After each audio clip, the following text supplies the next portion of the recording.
ladies and gentlemen, boys and girls, children of all ages.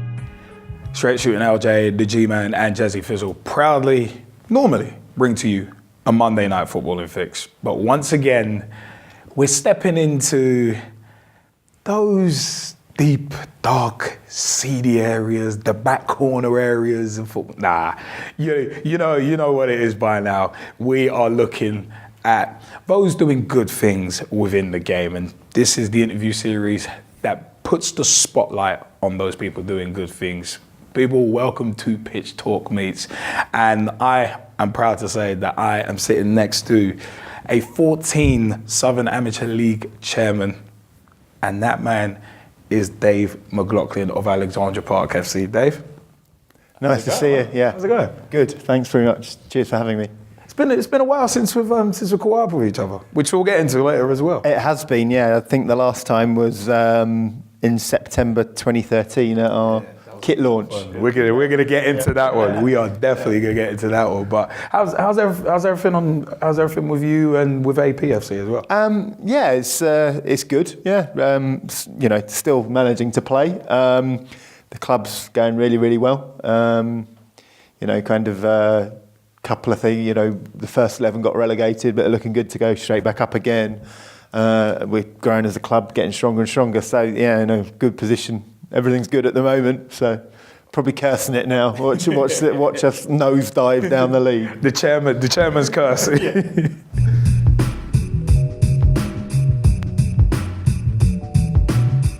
The beginning is where we usually start.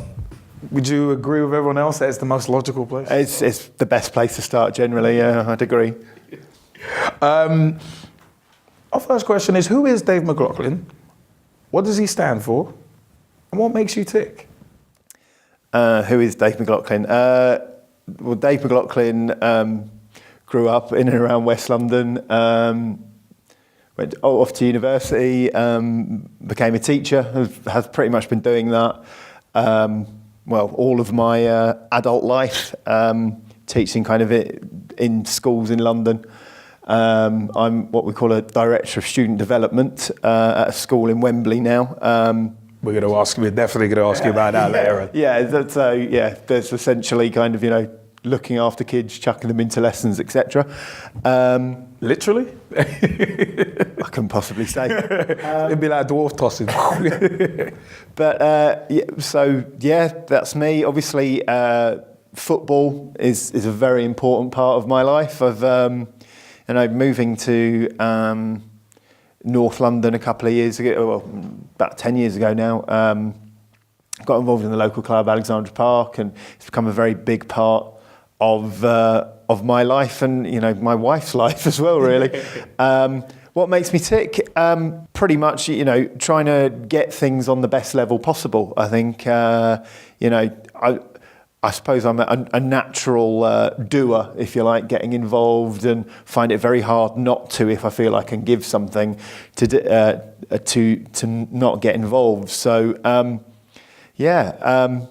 Fulham fan, that's a bit of a curse, but yeah, that's me really. Fairly simple. Teacher, frustrated Saturday footballer, and a football club chairman. So why Fulham? I'll stick on that for a minute. Why Fulham of all teams? Why Fulham? Not that it's a bad thing. Well, growing up, kind of like I said, in West London, they were my local team. Well, I could have Chelsea, but when my dad first moved over from Ireland in the 1960s, he settled in Hammersmith, and the story goes that he actually decided to go to Fulham rather than Chelsea because it was cheaper. That's a good reason. Really. So I've been stuck with that ever since. Had some very good moments as a Fulham fan. Europa League final. The Roy Hodgson years.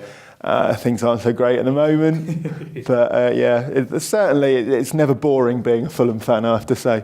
Then there aren't very many of us, so it makes you stand out from the crowd. I got to say, Craven Cottage actually is a nice kind of tight family ground, because I've been lucky enough to go there twice. Once when the Hammersmith stand was all standing, I went there back in secondary school, and once for it was Fulham Liverpool, and it was a 4-2 win for us. So Well, this is the problem. I was sitting on my hands because I was in the Hammersmith stand again. It's like, This is the problem. It's everybody's favourite away ground to visit, which, kind of no one's saying that about Stoke, are they? And,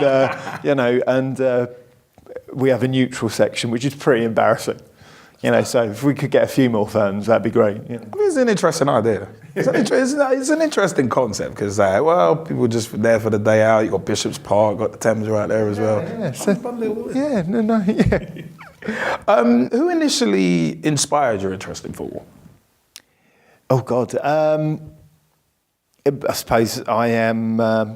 Obviously, my dad really interested in football. I have two older brothers as well, who kind of grew up.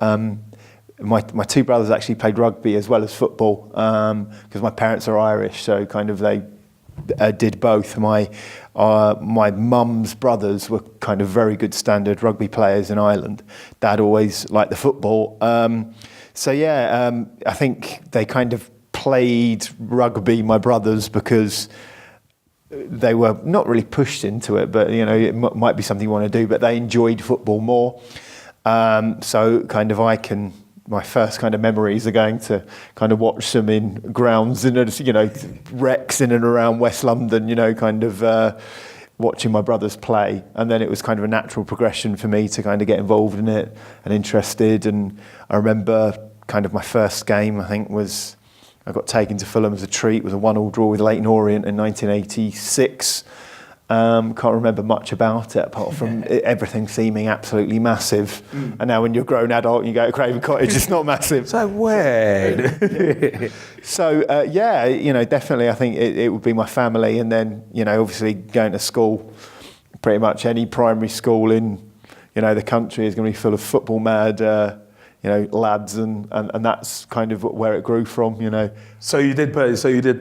Yeah, like the whole shebang with me, it was swapping the panini,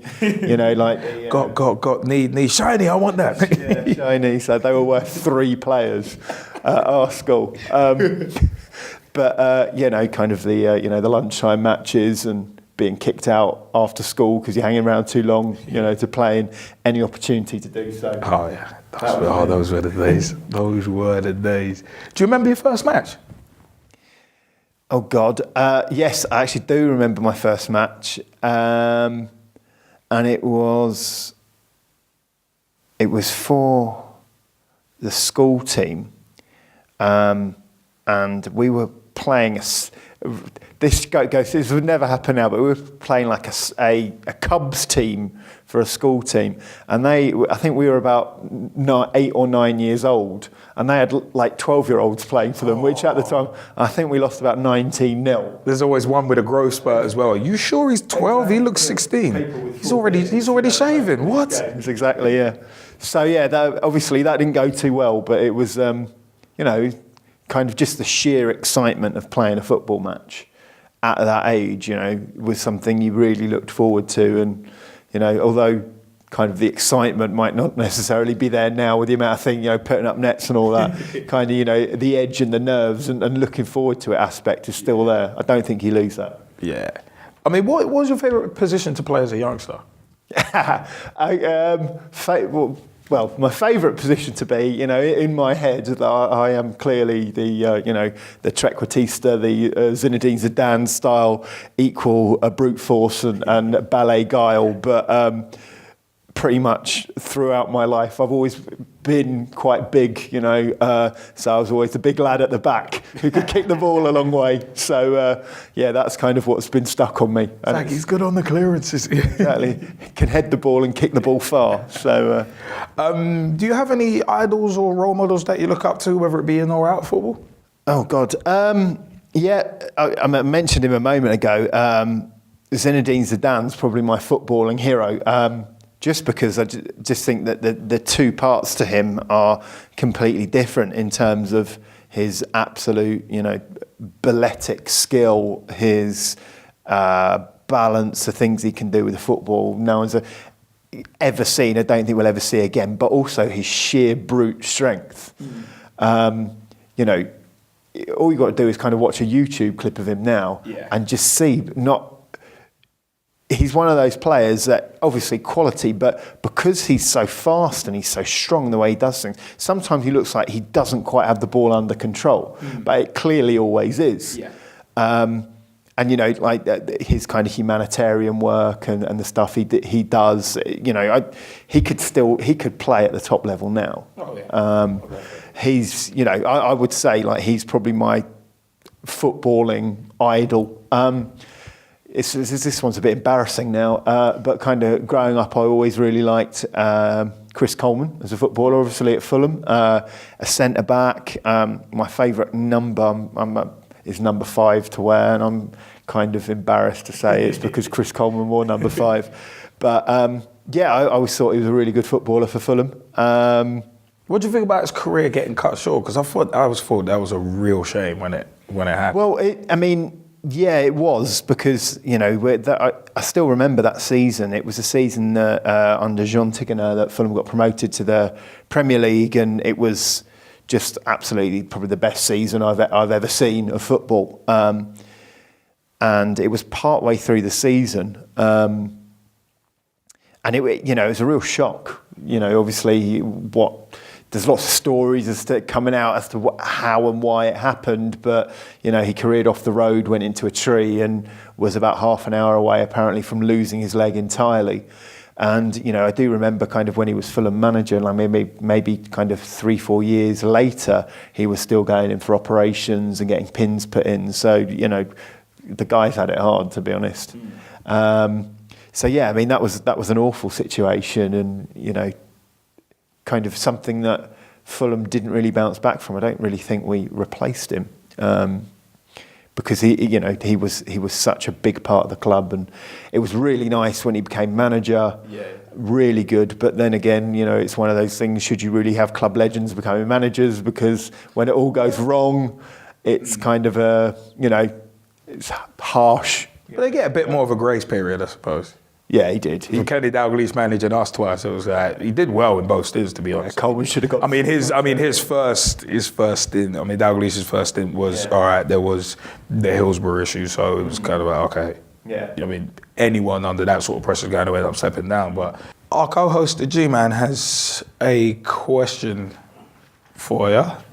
What was your first pair of boots, and over the years, what has been your favourite? Oh, right, okay, that's a really good question. So my first pair of boots, well, having 2 older brothers, they were always hand-me-downs, always. But I was quite lucky in that they were always probably not Adidas World Cups, but something, you know, Adidas lower rent version of them. So, they were always kind of that.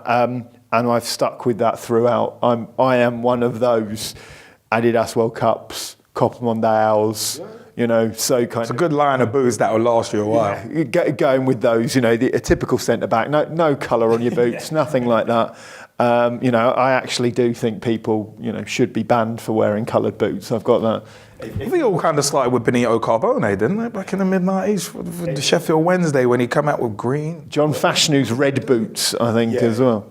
I feel less guilty about kicking strikers if they got coloured boots. In my mind, it's okay to do that. I'm with you on that one. I'm totally with you. As a fullback, I am totally with you on that one. Oh, flashy winger. Okay, he's got silver and green boots. All right, let's see what he's got.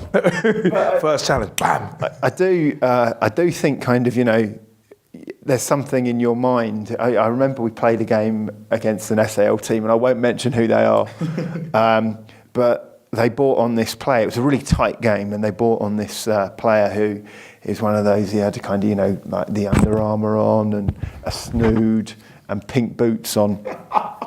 And immediately he came on, everyone, he must be good, right? When his ball came to him, tried to control it, went out, he's rubbish, right, okay, that's fine. But yeah, I mean, for me, coloured boots, you're setting yourself up for a fall with that one. So yeah, for the first boots I bought myself, I can remember paying for with my own money, were a pair of Mizuno ones, which were actually fairly decent boots as well. Got them in a sale in sport and soccer or something like that, whatever. I thought you were going to go sports division. Old school sports division. But pretty much, yeah, I'm quite boring with my boots, but I don't know, I'm lucky, I suppose my brothers had good taste and passed down the boots to me, so yeah, that's a really good question. Oh. The G-Man always comes up with a good one.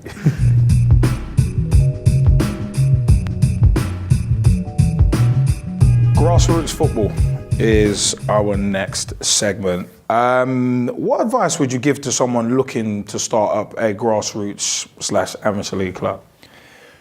I mean, to be honest, in terms of setting up, I don't think I could give very much advice because, I joined a very well established football club, as so many in the SAL and AFA are. They're, 100 years old, a lot of them. And, I joined at a time when things weren't great and showed an interest and wanted to get involved. In terms of what advice could I give, I think you need to spread the load because there's so much that you need to do. And it can very easily fall on the shoulders of one or two people. It's not an easy undertaking running an amateur sports club of any type, be it, Hackney Marshes or a Sunday or, kind of the top amateur clubs. And you need as many willing volunteers as possible. And if you haven't got that, I don't think it'll work. So that would be my key advice there, Also, get in touch with the AFA. They're a wonderful resource, as well as being, the Football Association. They really do help and can give so much advice to people setting up clubs in terms of pitch use, hire, where to go, tie-ins with youth sections, stuff like that. That they would be my two key advice: spread the load, get involved with the AFA if you're in London, or your county FA, because I imagine they do much the same. It's interesting you mentioned in terms of spread the load, because it must be about almost 2 years ago now, when we had the former chairman of Ibis FC, Rob Lusher, sitting in the hot seat, and the amount of work he used to do for the club on his own, it was astounding. It really was. So it's would you say delegation is pretty much the most important thing? Well, yeah. I mean, in terms of delegation, myself, I don't have to do huge amounts of it because everyone has their own remit. The social secretary sorts out the social events, so on, and it is just kind of a case of when we have meetings, we all get together and it is a report back, this is what we need to do. As a chairman, I kind of take cues from the club management as a whole, kind of feed things back about what we need to do, what's gone well, what could we do better, and then kind of steer discussion. But everyone has their own remit and they're all really good at what they do. And it kind of allows, we've got things to a stage now where people can work autonomously and do their thing because everyone's on message, if you like. Yeah. No, that's good. That's good to hear, actually, because in terms of that, from one of the Pitch Talk family, from Mike Harneman via email, what started off your passion for grassroots football? Oh, right. I think what started it, because I've always been involved in it. It started probably with, as a 10, 11-year-old, my dad getting up and driving me, all around kind of suburban West London to games in Barnes, in Feltham, in Bedfont, Osterley, places like that. And, it is that, you see that to begin with. The dedication of people, of parents willing to do that. Like I think kind of parents do get a bit of a rough deal with that because, you do get pushy parents who, my dad was always one of those who was kind of quite quiet and, just watch a game and he'll give you a bit of feedback afterwards. But I got involved in it that way, kind of always played football. I think kind of during my teenage years when I was about 15, 16, fell out of love with playing football a little bit and stopped. Which kind of, if you look at national trends, happens a lot. I personally had the same thing. It was there were other issues with girls, for instance. I was the opposite way. For me, it was the school team that kind of. But that's a different story. But I was still watching it. I was still interested. It was just GCSE exams and this and that. You just kind of fell out of love with it a little bit. Went to sixth form, started playing again, enjoyed it, played at university, really got involved, and then just pretty much straight out of university, got playing again at AP, so it's always been there. I think in terms of, I never thought I'd get this involved to this level in grassroots football. I kind of sometimes think I'm a chairman of a club and I've done it by accident. And I'm pretty sure that a lot of SAL and AFA chairmen would say as much. You end up putting your hand up because no one else is willing to do it. Mm-hmm. And it's only really when you get someone who you feel you can pass it on to, who will do the job in the right way, that you will give it up. That's kind of how I fell into it. And I enjoy it. It can be a bit of a pain in the butt at times, but generally, I'm very lucky in that my wife's really supportive of it. And although you can take a lot of flack, it's worth it. So I've fallen into it, but I am very passionate about it because I think you can affect change, and I'm one of those people that if I think I could do a better job than someone. Mm-hmm. I'm the gobby one who will actually say, well, I'll do it rather than sit back and be quiet about it. And that's what's got me here. No, I like that. I mean, during your time in the grassroots game, especially the amateur league game, what are the main changes that you've seen in the way grassroots football has been played? The main changes, well, see, it's kind of hard to answer this question because of many Saturday nights kind of at the Alexandra Park clubhouse having a beer with kind of the people who were playing 60 years ago who talk to you about the camaraderie and kind of the Corinthian spirit, if you like, of amateur league football. Like I said, I've been at AP 9-10 years, and I do think grassroots football is in a better place now than it was then. I think facilities are better. In the main, I think that lower down the league's structure, if you go, I think the quality is getting a lot better. I was discussing this with kind of a few people yesterday at AP about. We had people who probably would have been the first 11 10 years ago are mainstays of the middle of the club now, and that's I'm not being disparaging to them in any way. It's just I think the standard has risen, and I think that has happened across the board. What do you think that's down to? I think a cynic would say it's because of part of the issue of clubs within clubs. You have someone who's clearly a first 11 standard player and they're happy to play in the 7th 11 with their mates against people. So, you can offer competitive football lower down. So that has one benefit of it. But also I think if people are enjoying their experience and if you can kind of match them to an ability which is challenging, a standard which is challenging, but also, sell them the club and sell them the values of the club that, work hard, you'll move up the teams and so on. I think that works. And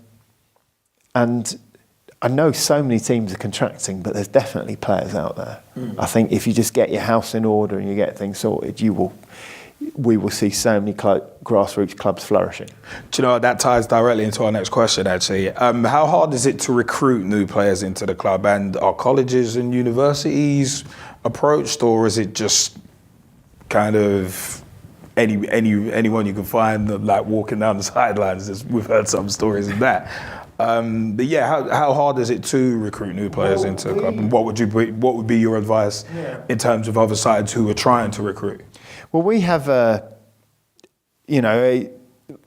AP sometimes gets held up as a good example of a club doing things right, and I'm happy to take those plaudits, but I feel a little disclaimer here that we do have a youth section, which has about 32 teams in it, from under 8s up to under 18s, but that isn't the major pull of where we get our players from. We do have, I would say, and they are in the top end of the club, a good, maybe between the first and second 11, 6 or 7 players who played in the youth section, which is fantastic and quite a good proportion. If we're looking at kind of the demographics of Alexandra Park and the area, the surrounding areas are quite middle class, and a lot of the kids will play football and then go off to university and then maybe kind of drift back to it when they finished university. However, with the old Garchonians, who are one of the newer teams in the league and obviously doing really, really well, a lot of our youth players, the story is obviously Freddie Garcher, who was the young man who was so tragically murdered, and the lads set up the club in his honour, was an AP youth player. And it was set up in his honour by fellow AP youth players who went to school with him, and they have a really good core. And because of that, I think a lot of the AP youth players who maybe played with him or around him have gone off to play for Garchonians, which in a way is kind of brilliant that they're still involved, and they, obviously something was correct at AP that they learn, how, amateur football, what it's about and so on. And they wanted to come back into the AFA and the SAL. But then one of the questions is, do we need to be a little bit better in terms of our recruitment, getting players back after? Yeah. So the youth section is one aspect of that. Geography helps. We are probably, in terms of our location, we're probably one of the more central amateur clubs, which doesn't play in Regent's Park or something like that. Yeah. We have our own ground. We are really easy to reach for people who live in, Islington. Was that Wood Green and them areas there? Yeah. Camden, but the type of places where like young professionals would move to after university and want to play a bit of football. Yeah. So we get a lot of people from there, and that comes from like pretty much, this. I'm asked the secret of the success. It's having a website, having a really good, up-to-date, strong, non-template website. Yeah. Just helps so much. I mean, our Pat, who runs our website, is a bit of a digital guru. And if you do a Google search for football, Football Club North London, we're above Arsenal and Tottenham. We're the top hit on Google because he's been able to. Because the whole AdWords, SEO, and all that kind of. Yeah. So that really helps. Social media presence, kind of Twitter and stuff. That all helps and that all feeds in. I mean, but I think that's where we draw most of our players from would be the website.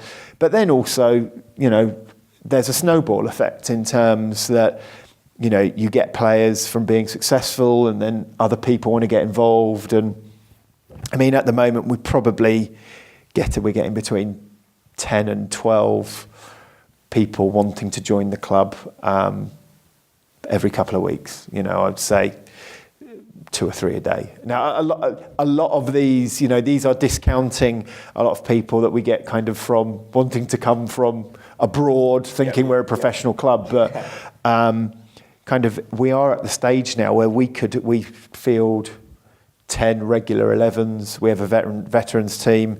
We put out an 11th 11 occasionally, and we maybe could actually field another SAL team. I mean, we have our 10th 11 play in the southern section of the SAL, because we couldn't fit them into the northern section, and they're doing really well. You know, kind of they're third in the league at the moment, and they're fulfilling all their fixtures.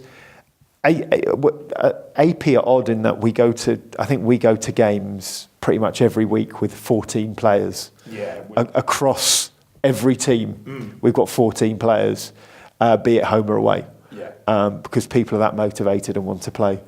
And I know there's a lot of teams maybe have 12 or so for a home game. Yeah, I mean, personally speaking, with Ibis, we do have that struggle quite a lot. So it's interesting to see that. Obviously, the website presence, among other things, you point to as quite important factors. Would you say things like newsletters are important in terms of kind of keeping people engaged? I partly asked that, not necessarily with Ulterior Motive, but because we know Gus Kandesha as well. We brought a big shout out to Gus Kandesha. How important do you think newsletters and that kind of thing are actually quite important in terms of keeping people engaged and keeping them motivated, in a way? Yeah, I think definitely. To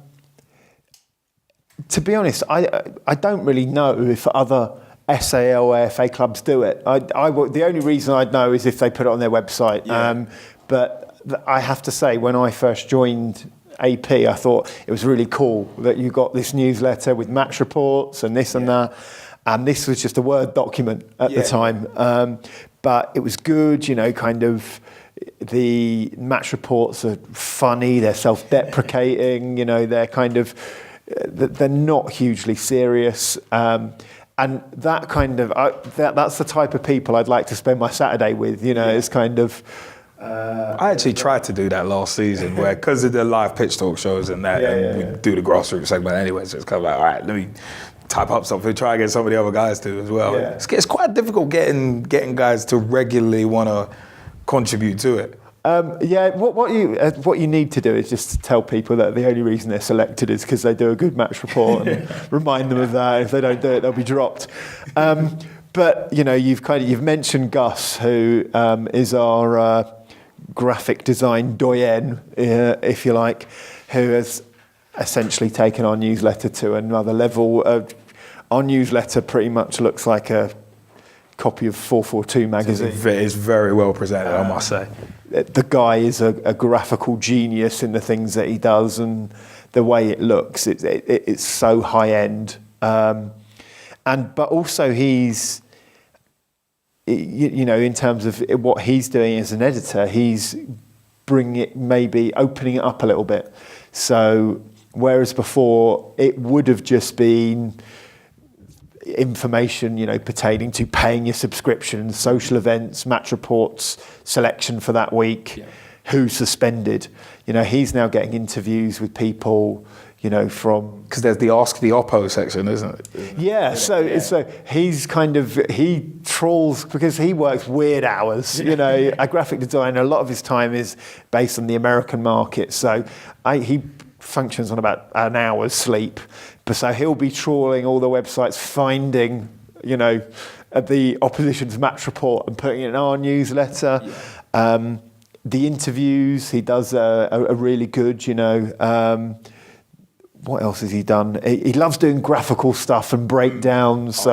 He's always doing the golden gloves and the golden boot, who's there and thereabouts. But also kind of interviews with, kind of people who are involved in amateur football, but maybe, or even, involved in football, but not immediately related to the club. So he's had people who are, like a guy who does photographs of, abandoned grounds, and kind of a goalkeeper coach in America. And it's just something really interesting, Plus he does some really weird and wonderful things in his, he has a column.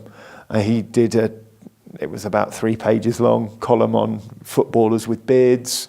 It's unique, but then there's where the pull is. Just because it's unique, it's like, oh, okay, I'm going to check this out. What's this about? I think that's kind of one of the things that is maybe a good thing about AP, in that we, one of the Gus will, I don't think he'll be upset at me saying he's one of life's eccentrics. Has a cane, has a beard, and smokes a pipe.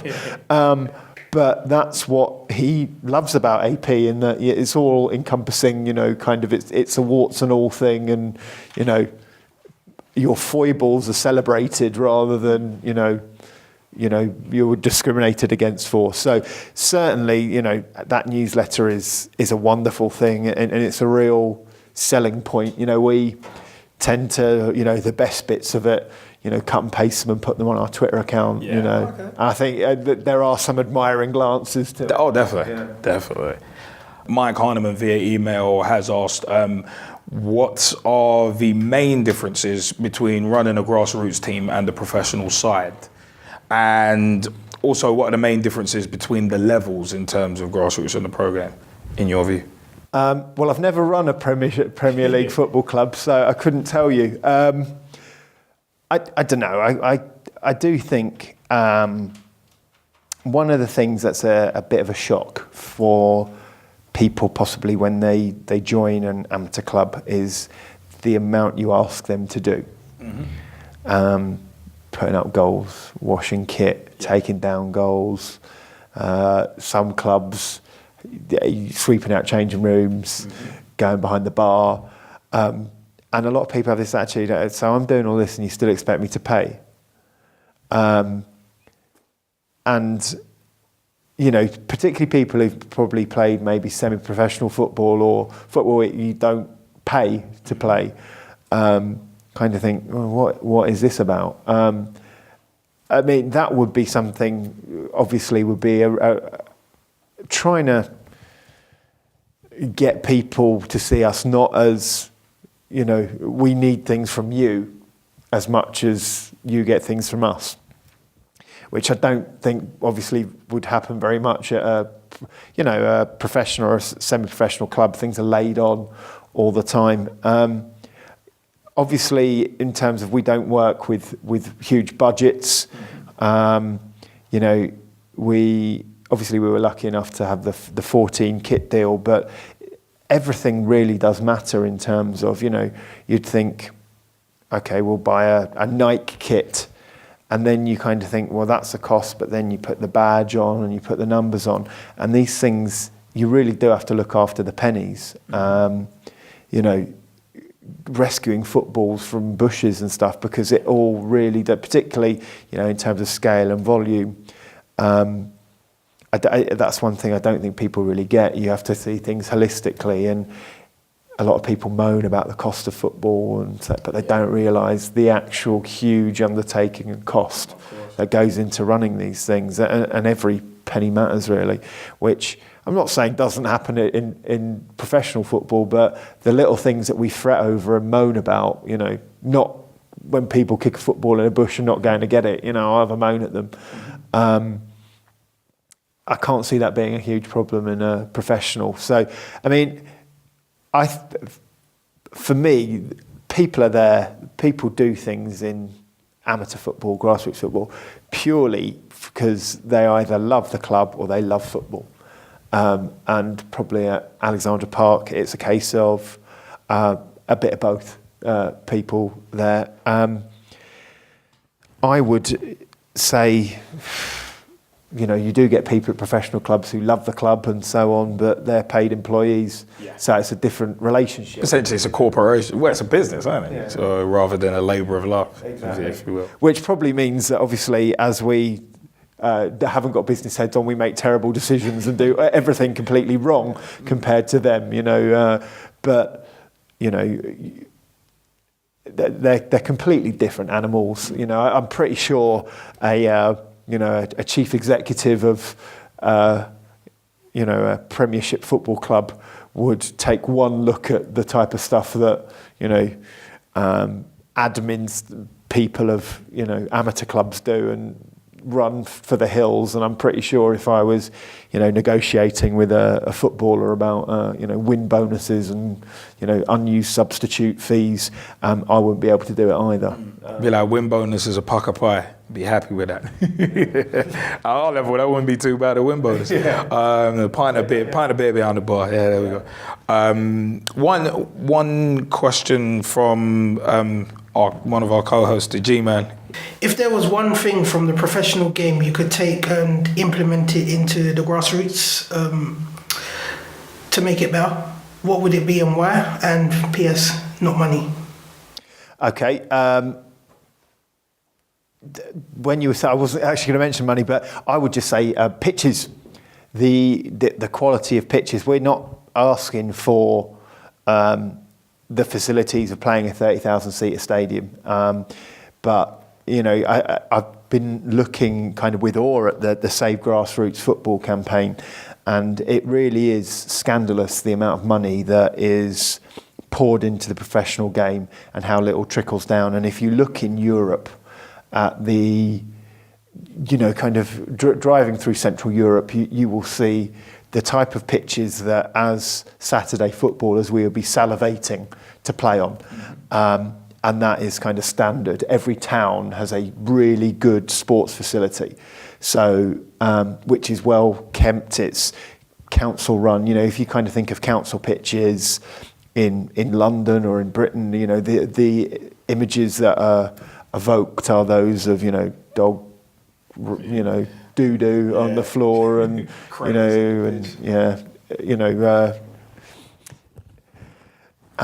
I just kind of think that would be for me the main thing, because it shouldn't take that much money to get a flat playing surface that water drains out of. And at AP, we are at the bottom of London's biggest hill, so that's something we really suffer from. Yeah, because I've heard that you guys have been having quite a few issues with water drainage because of that reason. Yeah. I mean, would it be, because we've discussed this at length on the live pitch talk shows about how little of the money and the help really that kind of trickles down. I mean, it'd be a case of just what do you think would help the most? Is it just the professional game maybe helping out in terms of making the pitches better? Do you think that's the biggest thing that would help the grassroots game? I mean, so if I'm thinking Haringey, our London borough, that there's a real dearth of quality pitches. So we've got the racecourse ground where we play, and then you've got because you've got the alternate ground as well, just on White Hart Lane. River Sports Centre. Then you've got Albert Road. So we have to use all of those. And if you kind of think within a 5-mile radius of that, we've got Spurs and we've got Arsenal. And you kind of think, how much in terms of a community outreach would that cost them, or even to give ground advice, And I'm pretty sure if I'm taking the AFA, for example, every AFA club has a professional club within a radius.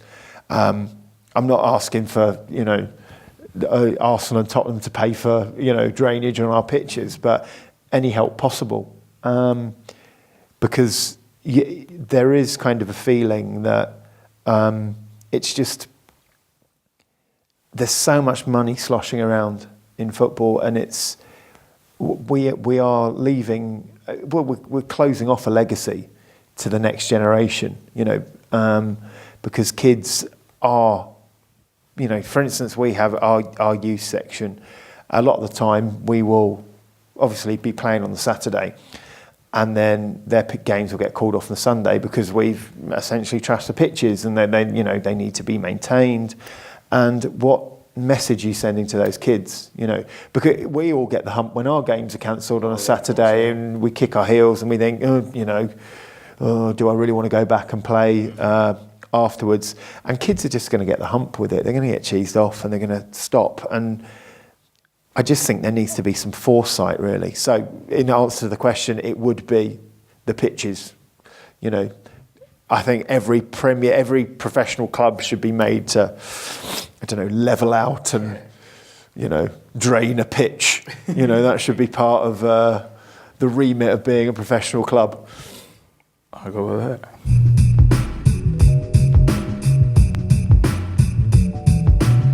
Let's have a bit of fun. Let's play a quick game. Bit of word association. Okay. So, first word or phrase that comes into your mind when I fling these words out. Okay. The FA. Complicated. FIFA. Crooks. I agree with you wholeheartedly on that one. UEFA. Really nice people. Youth. Future. Football. Brilliant. Greg Dyke. Annoying. Role model. David Beckham. I'm surprised I said that, to be honest. But Clark Carlisle. growing on me. Grassroots. Lifeblood. Manager. Roy Hodgson. Coach. I'm trying up for words. Vital. Wages. Inflated. Defender. Brilliant. Fulham Football Club. Disappointment. Mohammed Al Fayed. Legend. Shahida Khan. Underwhelmed. England. Improving. Inspiration. Bobby Moore. Premier League. Overrated. 14. Fantastic. Sky Bet Championship. Poor. Sepp Blatter. Megalomaniac. Philippe Wick. Top bloke. Andrea Pichau. Very Italian. Robert Pires. Down to earth. Christian Carambo. Inspirational. Southern Amateur League. Where I want to play football. Amateur Football Alliance. Ditto. Saturday. Football. Alexandra Park FC. Home. I like that. It's a great way to round out that segment.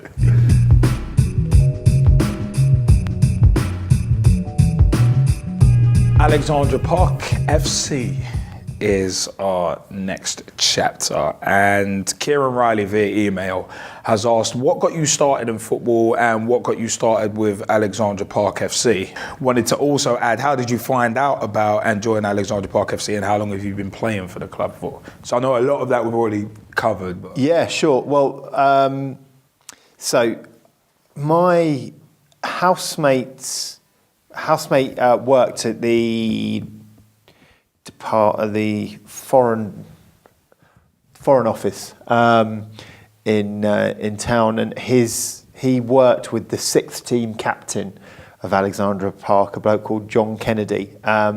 So we kind of got invited along to that. Kind of mentioned that we played at university, we were fairly decent. I remember going to the first training session. First pre-season training session, it was just like mayhem, like loads of people all over the place, lots of kids, scary-looking youths there, doing their skills with their friends. So we went there, and it was all right. And then it was 2006, so it was during the World Cup, and I think we just decided it would be much more fun to just watch games in the World Cup and sit in Finsbury Park and have a couple of beers, things like that. And then so we went to one training session and then sacked off the rest of it. And then I think in a late August, the friendlies came around. There, do you want to play? A couple of bodies short, and that's how we got into it. Really, it was the plan to join them all along. So yeah, kind of that's how I ended up at AP. It was, as a lot of people do, through a recommendation from someone, which is kind of the other way, which is we garner a lot of playing interest. People introduce their mates or friends of friends, which is kind of really successful. Obviously, AP at the time was a lot different place, I think, to how it is now. I remember kind of rocking up there, and it was one of those where the kit would have 3 number 5s in it. There was about 4 different kit designs within there. Not enough socks. Shorts, which were clearly made for 11-year-old girls, which were in there. We've managed to iron out some of these problems, but kind of, I remember at the time, and it's like not really something that bothered me that much. It was kind of almost you looked at it affectionately. It's like, God, right, okay, let's not make a big deal of it. But so yeah, I mean, kind of that's pretty much how I ended up there. I haven't really looked back. I mean, you probably say it yourself. I couldn't imagine myself playing for any other team now. I'd go with that. I would definitely go with that. I mean, how did you get into running the club, and how long have you been a chairman of AP for? So I running kind of, we played there. We moved through the teams, and we were playing the first 11, and then it kind of bobbed between the first and second 11. And I remember the second 11 captain moved. He emigrated to New Zealand, so they needed a captain. So I spoke to the chairman of the time, Tony Bent, said to him, look, I'd be interested in doing the captaincy. And he was like, oh, brilliant, and there's a club rule saying you actually have to have been a member of the club for a year before you could do it. But he said, yeah, we don't worry about that, because we were at the stage where very few volunteers. So from that, in my second year, I became second team captain, and still do that now. And by mistake kind of got involved in it, because I assumed that being a captain, I was part of the football committee. Yeah.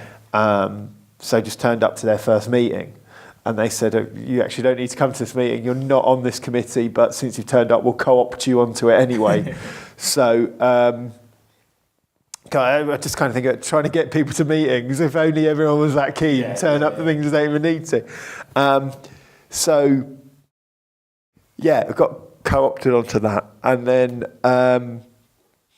it's a terrible story. At the AGM, there's a guy at AP. He's a bit of a legend. Mickey Porter, his name is. He was groundsman for a time, and the nickname that he has is Deadwood, because he's a bit like Trigger out of Only Fools and Horses. He's notorious. When they have like a tour of a golf tour, and whenever they go, they call him the Grenade, because whenever they're having a conversation with a group of people, a group of women or something, he comes along like a grenade. They all scatter. So he thought it would be funny to stitch up the chairman to nominate as a vice chairman, because we hadn't had anyone filling the role, someone who was a right pain in the backside. And he was like, okay, yeah, I'll do it. And I just remember the chairman looking at me, just... and I turned to my mate, Simo, I said, just nominate me for this, will you? So I kind of did it as a sense of duty to the chairman of the time to not stitch him up. And kind of was vice chairman, and then he kind of 2-3 years work with him, made it clear he wanted to kind of step down from it, and we kind of swapped roles at the AGM, and he was really, really useful to me and really helpful in kind of giving me the idea of or showing me the ropes of how to run things, and how the club should be run and what the ideals are run on. So kind of that's how I didn't go into it thinking, oh, I will really want to be involved in it. Every single turn I've made at AP has been through accident, really. It's just been through circumstance. I didn't go thinking I'd wanted to become a captain or become a chairman. And, I would very much think 9 years ago I wouldn't have thought I'd be doing it, but I am. And although it can be very frustrating, it's very rewarding at the same time, And like I say, I'm really lucky in that I have, my wife Nick, really, is into a football and is very patient and, is very supportive of AP. She's kind of comes down and everyone knows her down there. So that's pretty cool. But, it does take a lot of your time, in terms of, when we have meetings, it's a whole night. You have your meeting and then you have that, and invariably locking up and settling disputes. The sixth 11 want a seventh 11 player, but the seventh, he's the best mates with the seventh 11 captain. So what are you going to do? You kind of have to interject on it a little bit. But yeah, I mean, it's something that's happened by accident, but a rather happy accident, I think. And I would be hopefully kind of people at AP think I'm doing a good enough job, Not mutinies yet.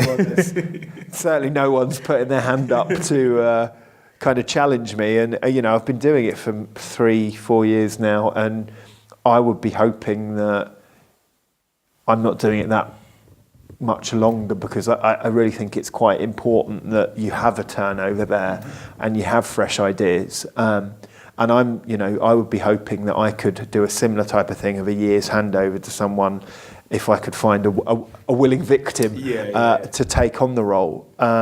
Well, speaking of that, actually, we've got a couple of questions from the PT regulars. From Mike Harneman via email, he says, what's it like running a grassroots team? Yeah. And from Russ Vernon via email, he says, hi, Dave, I'm just wondering what it's like being a chairman of a football club, and what advice would you give people wanting to become chairman in football? Also, I would like to wish everyone at Alexandra Park FC good luck for the seasons to come, and hope everyone connected with Alexandra Park FC keeps up the good work. Oh, well, brilliant. Thank you very much for that. So what's it like to be a chairman? I think I had this discussion and I likened it to being a children's entertainer, because you almost have to be all things to everyone. There's a risky way to go. Yeah. Considering what we've heard recently. Exactly. But you have a number of hats that you have to wear. So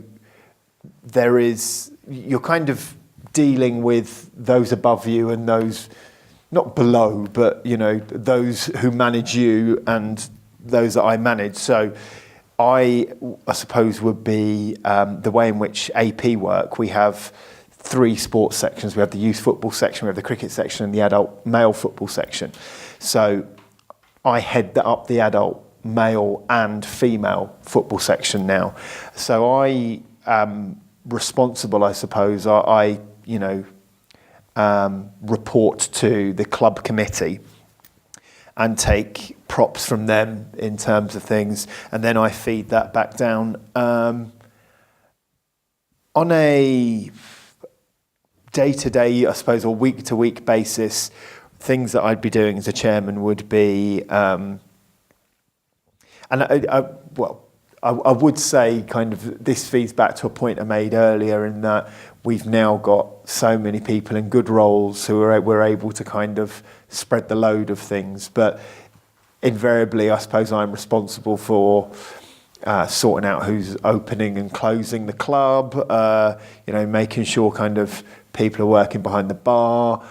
I will be, if people, like for instance, haven't been paying their subs, I might be asked to give an opinion on that, whether they should be suspended or not, what happens. I might be asked for a view on selection to kind of, like I said, settle disputes, about people wanting players and whether they should be moving up teams or down teams. Discussions about who's using what pitches. I'll talk to the fixture secretary about that. Disciplinary issues as well, which we don't get huge amounts of at AP, I'm pleased to say, but sometimes you will get asked to adjudicate on that.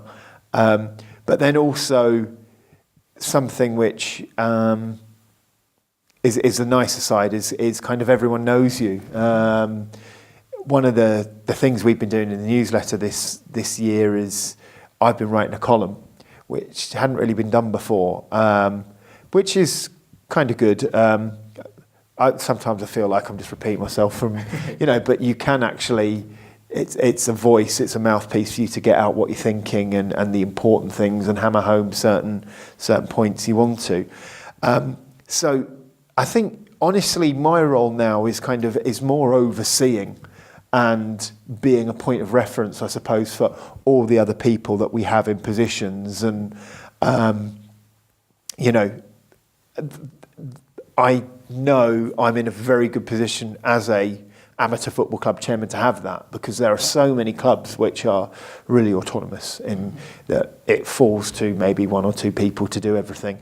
I am kind of just overseeing really, and I've got absolutely fantastic people working with me with that. So that's kind of what I'm doing on a kind of day-to-day, week-to-week basis.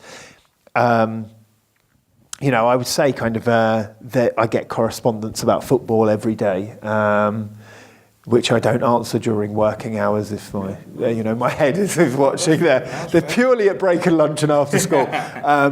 But yeah, you do kind of have to deal with a lot of that. And do you think with all you oversee with the different sections, do you think, say, the idea of a co-chairman, do you think that could work, whereby say during a season where if due to your job, if you haven't got the time to maybe answer stuff as quickly or as in depth as possible, with like everything coming from everywhere, would a kind of co-chairman thing? Do you think that could ever work, or would it be quite difficult to have two chairmen at once? Well, I have a vice chairman who would kind of steps into the breach as and when.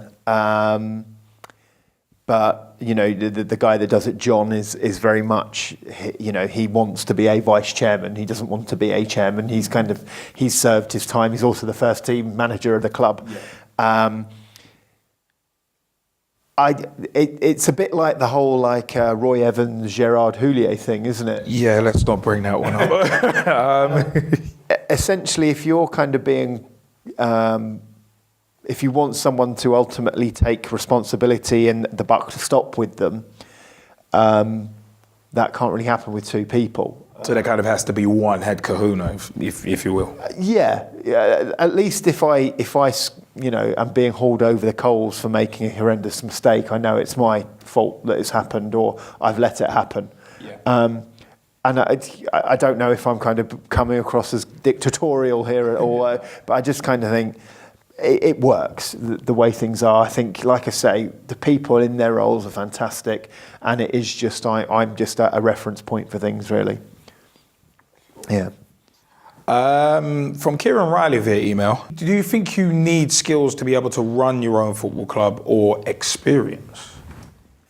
Well, I haven't had any experience. I suppose kind of being on the committee and seeing how it ran was a learning curve for me, and I was kind of always told that I was given a really good piece of advice when I became chairman, that you can't tell volunteers what to do, which is true. Yeah. You can kind of guide, and I think you can suggest things, but we are all volunteers, and why would anyone do something and take stick for it?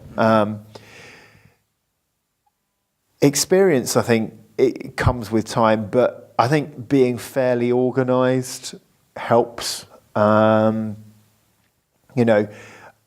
think you'd probably need to have kind of be able to manage people. I suppose it translates in my job. I'm obviously managing teenagers. So if you can handle teenagers, you can handle adults, I think. So that aspect kind of helps. So that's what you need. You need kind of I suppose, I would hope, people at the club would see me as approachable.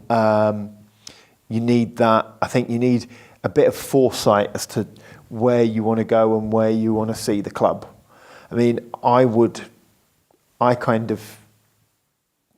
my view, I would like to hand over the club to someone else. I'd like to see AP established as a first division SAL club, have the first, second and third 11s in their respective sections in the first division.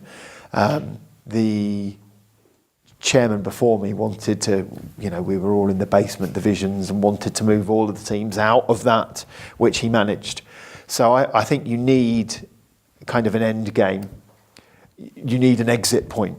And that's my exit point, to have them established in there, which I still think we're a few seasons away from. But it's a bit, I suppose, if you don't know where you want to draw a line underneath it, it gets a bit messy, I think, and it just becomes more about you than the club, or there's a danger of it doing so.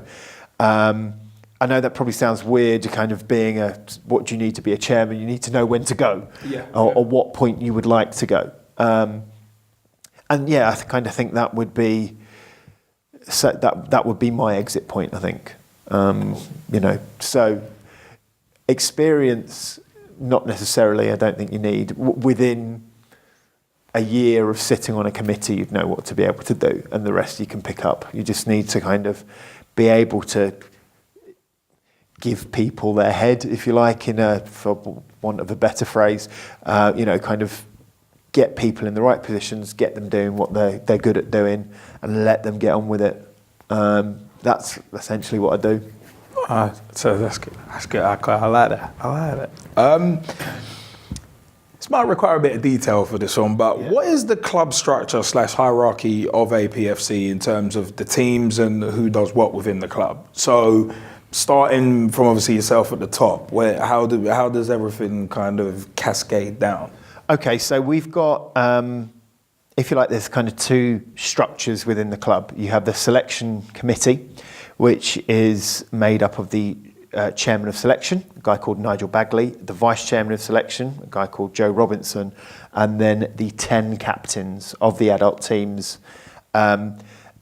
They would deal with the selection issues and select teams, meet weekly, sort out things. So that's would be, and obviously the first team captain / manager is the most senior, picks their players, second team, third team, so on and so forth. And that's the way it works. Yeah. We are generally, I'm sure there's a couple of anomalies around, but our best players play at the top of the club. Yeah. Then kind of the management committee, or the football management committee, would be myself as chairman, then vice chairman, and then, if you like, we have a number of, they're called honorary secretaries.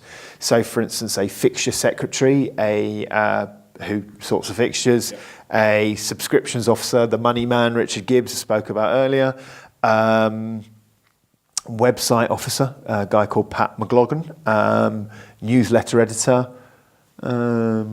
who else we got? Social secretary, results secretary. So if you like, that's kind of the layer of secretaries that we've got there, who all have a specific remit and do their job, but also then contribute back, to general club things. Then, if you like, the next layer would be the elected members. So these would be just 3 people who in the past would attend meetings. Part of the problem was, if you're an elected member, you didn't really do anything. You just turned up to meetings, and then you didn't really have a remit. So one of the things we looked to do this year was give our elected members specific remits to do things. So in effect, give them a role akin to being a secretary.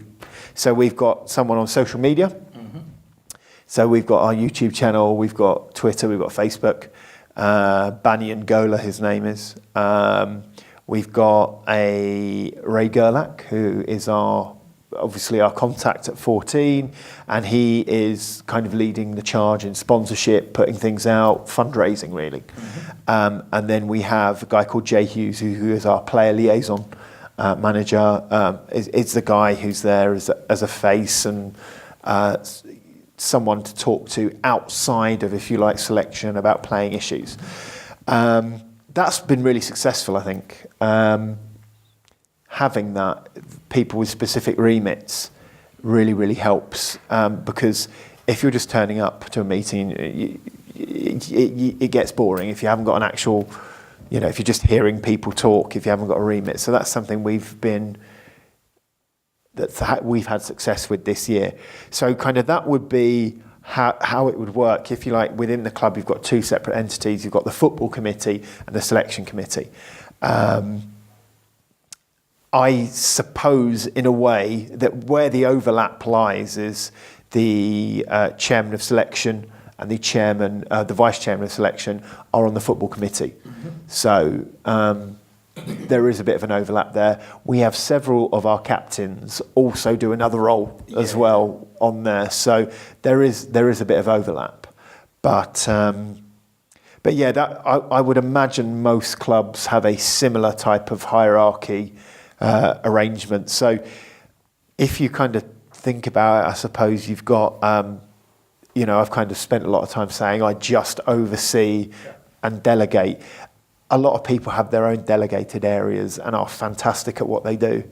And because of that, it really is just a case of when we come to have meetings, there will be things we need to discuss, things that no one has a specific remit for. So for instance, training is something that I suppose falls to me maybe, and the vice chairman tend to sort out because we haven't got a training secretary. Maybe equipment, we haven't got an equipment secretary. I know a lot of clubs do, and maybe that's something we need to kind of look at. But I just kind of think sorting out training and sorting out equipment isn't something people would really want. That it would be a really thankless task to do. At least kind of the jobs people are doing, they possibly have a skill or an expertise that they can use to do it. Whereas those kind of are more a bit about being a gopher and, taking moans and organising people. So they're the things that specifically fall to me. But we have a full committee. Also, we've got the women's rep as well, sits on committee. Sorry, Zoe Tweedale, I should have mentioned her earlier. So every... What area would she fall into? Would that be a selection on football? Well, she's on the football committee because the way things work, the women's section are growing, but a lot of the time it wouldn't really be necessary for her to maybe come to selection meetings because it's not as if we can kind of pass players down, it's like, right, okay, we want to call up, the women's team want to call up so-and-so from the 6th 11, that's not going to happen. So, and the way in which they do things is slightly different in that I think they have a pool of players, of maybe 30 players who they draw on because games being on Sundays and so on, they don't necessarily, don't have the commitment. They just, I think that's maybe possibly the nature of women's football is a bit more they not sort themselves out, but there's very little we can do. As a club, kind of for the women's section, it is in the first instance it was more logistical support, but we're kind of drawing them more in. They're becoming more part of the club, which is brilliant, really. But yeah, they're kind of so. For instance, Zoe discusses and talks about men's issues as well, or the club as a whole. So if we, for instance, had a disciplinary hearing for a player, and every single person had a vote on the course of action for that, regardless of what their remit was, because they're on the committee. So, that's how our committee works. Everyone has that specific remit, but then the whole club issues we all discuss and take a vote on. So, cool. How was the social side of the club? And did it change when you became chairman of the club? Right, okay.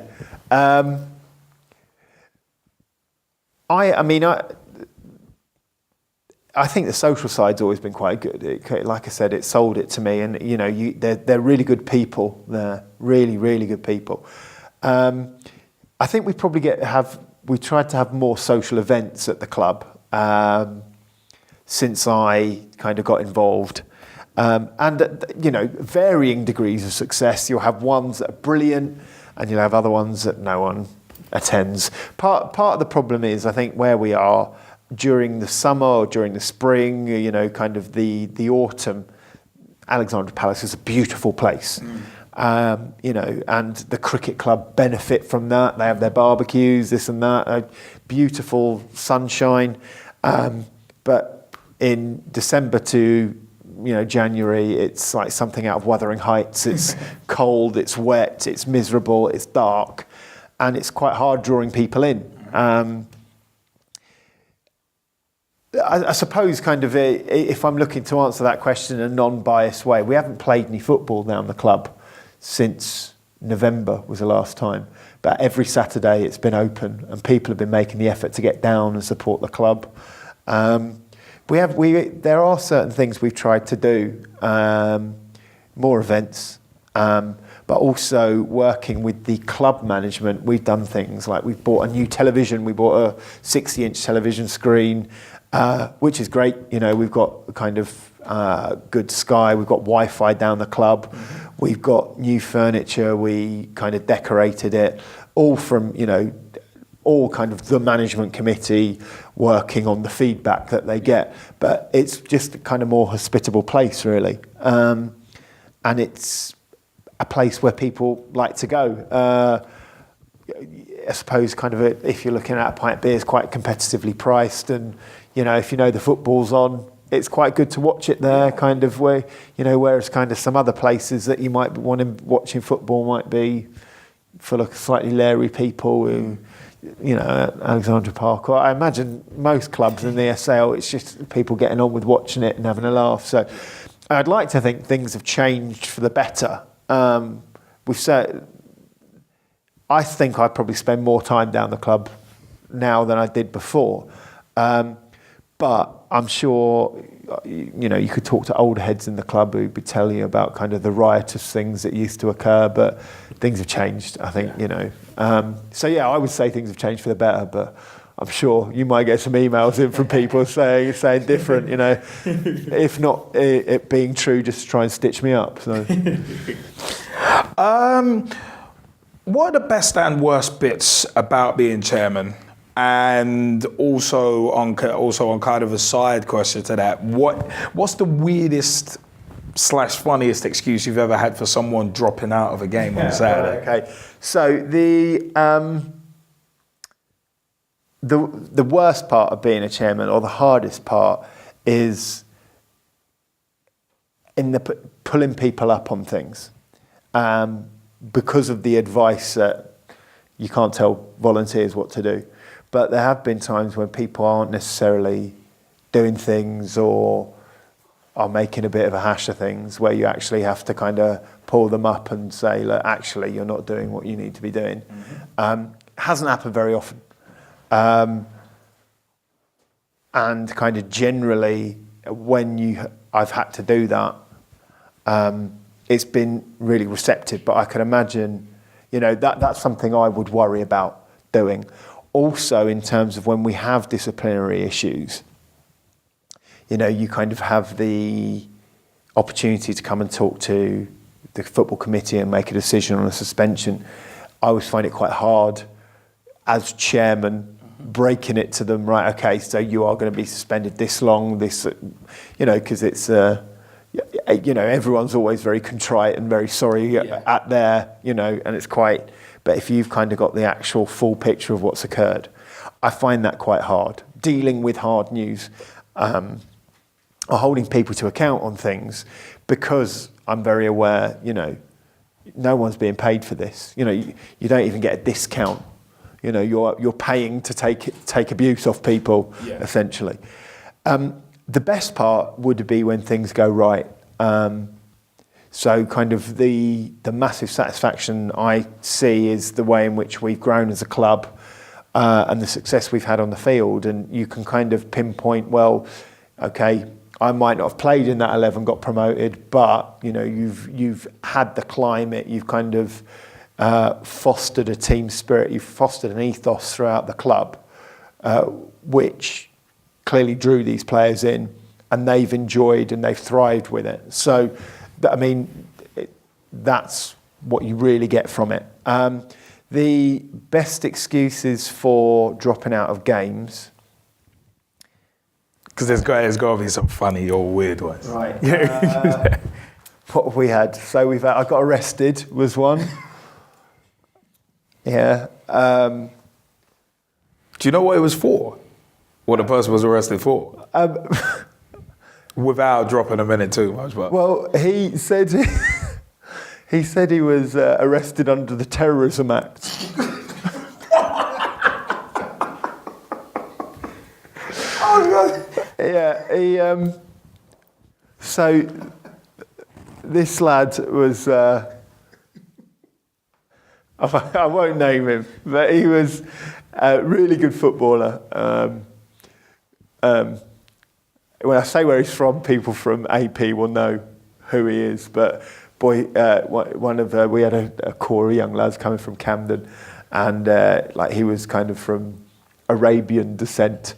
And he was like, oh yeah, the police, they stopped me and they thought I looked shifty, so I got arrested and held under the Terrorism Act.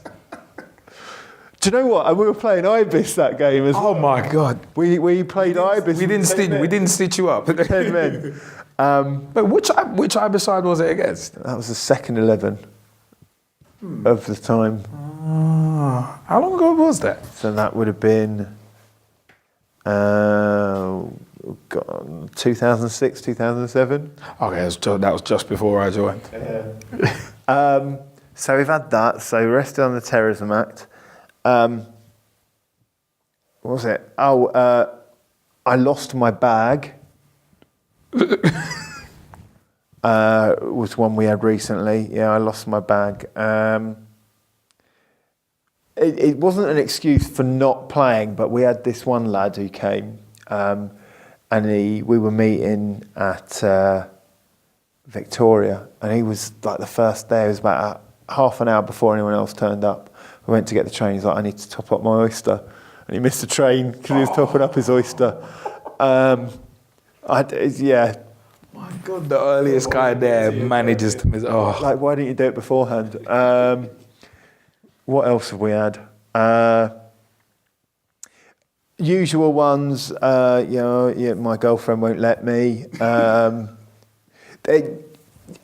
You wouldn't. Normally, you kind of think people would be not wanting to say that, but you'd be surprised how trigger happy people are, how happy they are to throw their other halves under the bus to get an excuse to not play football. I haven't got any money. That's one.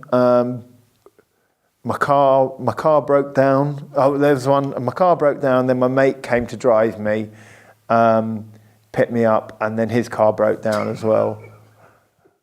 And the thing, you just kind of like, I don't even argue. I'm just like, yeah, all right. Okay, all right, no, that's fine. No worries. Yeah, cheers. All right, it's kind of, because you just... It's the case of what can you do? But yeah, arrested under Terrorism Act is probably the best one I've ever heard. So yeah, because what can you say? It's like, well, I was going to ask a question. yeah, sure, yeah. Jesse Fizzle, what question have you got? Based on the excuses that you've got from players not going to games, not turning up to games, etc. So, who do you think comes up with better excuses? The kids that you teach, or the players that you have to be responsible for as chairman? This is probably where I just find I don't particularly get too phased about it, because I'm used to it on a day-to-day basis of being fed absolute rubbish by people. I would generally say the kids are better at it, because I think the kids at least make theirs believable. I thought it'd be the other way around. No, but I think because the kids do it more often. At school, I think they kind of, particularly, my lot, the year groups I oversee see it as like an elaborate game between you are the adults and they are the children, and you can never work harmoniously together. You're in a constant state of conflict. But they're quite brazen in the things they'll say. Why didn't you do it? I didn't want to do it. Okay, right. Why? I don't like that teacher. That type of thing. Whereas I suppose when you get older and you actually kind of think, I just don't fancy playing, or I went out and got hammered last night and I can be. That's not good enough, because you're an adult and you're responsible. So you think you need to pull out some outrageous thing, or just stick it on someone else. But clearly, I would say once a week there is some ludicrous excuse. People are, I'm really ill, and then seeing them out on that day on Facebook or something like that. It was the worst. It's like, wait, I thought you were ill. You just people just burying themselves. Exactly, yeah. So adults, because of their sense of shame, I think are the worst ones. Yeah. From Big T, aka Thomas Hewitt, who we always throw them teas up for. If you could compare yourself and your style to a particular chairman within the world of football, who would it be and why? Okay, I'm definitely not Dave Whelan. I'm going to put that out there now. To a chairman. God, let me have a think about that.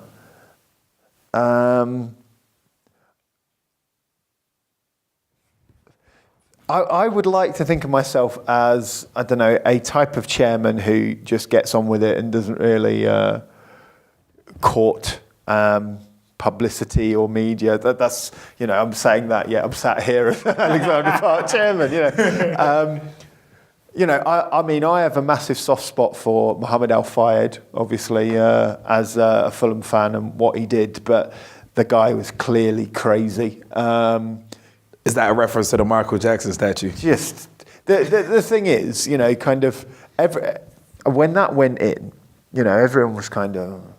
And it was a much bigger deal for everyone else that wasn't a Fulham fan, because the general view was like, we're used to him, right? Yeah. And what he's done from the club, if he wants to stick a statue in, go for it, that's fine. And, they removed it and we got relegated, so it's kind of, I'm trying to think of it like a chairman, really. Not Vincent Tan, I hope. No, none of the weird dictatorial ones. I don't know. I suppose I'd be like a lower division chairman, who made his money as a butcher or something like that, and just gets on with it rather than a multi-millionaire sheikh or something like that. In terms of kind of, I suppose, style, it's about just being there and having to sort out. I was about to say, kind of sort out, disputes and so on. So, but that in my head, that kind of makes me think of, the Reverend Jesse Jackson, who being brought into, sort out gangster rap beefs, between Ja Rule and 50 Cent. Al Sharpton, that type of thing. So, I suppose I'm more. You actually are. You're a bit of an umpire, really, sorting things out. It's completely different. You kind of have a view for the club being ambitious, but the day-to-day grind of things, it's very much that. But yeah, Yeah, I'll say Al Fayed. There we go, because I like him. So, from Brad Hicks via email, he says, "My question is, what was/has been your best moment as chairman of Alexandra Park FC?" Well, as chairman, it would be the first 11 get promoted to the senior Division 1 for the first time since 1964, I think. That was really proud because it was kind of the culmination, I think, of they'd had successive promotions, and it was a culmination of really, really hard work. I mean, they got relegated because they lost a core of really good players. They're building that back up again, and with a bit of luck, they can squeak promotion again. I think we'd be in a better position if we stayed up. That would probably be my a proud achievement. My proudest moment would be obviously the day you guys came to the the launch of the kit with Christian Carambeau and Robert Perez down there. We're going to ask about that one. Which was just a mind-blowing day. So obviously people should be watching the Pitch Talk on the Road videos, shouldn't they? Yeah. Pitch Talk on the Road at Alexandra Park FC. We had fun that day. Once again, thank you for that opportunity, by the way. That was... it's good to hear that that's a good one. Definitely.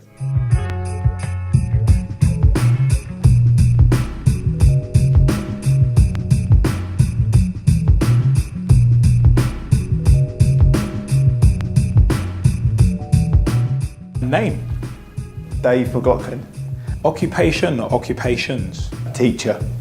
Favourite genre of music? 90s indie music. Favourite current song? Uptown Funk. Favourite past or old school song? NWA Express Yourself. Favourite food? Paella.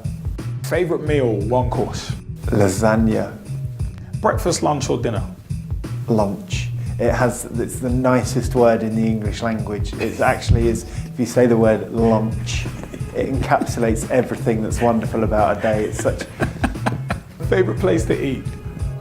Five Guys. Favourite place to shop? Next. Favourite clothing brand? Fred Perry. Trainers or shoes? Trainers, definitely trainers. Favourite film? Goodfellas. Favourite TV show? The Wire. Favourite DJ? John Peel. Favourite musician or artist? Kate Bush. Favourite football player? Zinedine Zidane. Favourite football club? Fulham FC. Favourite football manager? Roy Hodgson. Who inspired you growing up? John Barnes. Who inspires you now? Nelson Mandela. One word to sum yourself up. Annoying.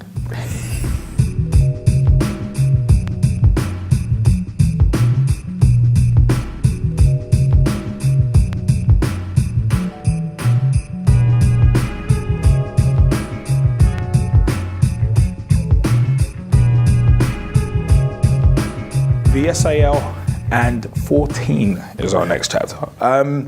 How helpful / how much more helpful can the SAL AFA be in terms of running the club? How helpful are they, and how helpful could the entities be?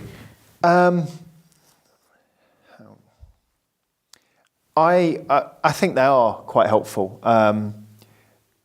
There's some people at the AFA who we deal with regularly. Sam Brown, who does the charter standard stuff, is amazing. She does a fantastic job, and she's really, really helpful, really approachable. Bob Leeds is a real friend of the club, kind of with the rep team and so on, and just a development. At the SAL as well, I do kind of think, as I suppose, have been at the club longer and doing the job more, and I think people have noticed our success in terms of growing as a club. I think I've got to know some of the guys there a bit more, and I kind of see the job that they're doing and the way they're going with things, and I think they're doing a fantastic job. But I'm not necessarily saying this is a bad thing. I think, by and large, the SAL in particular just let people get on with it.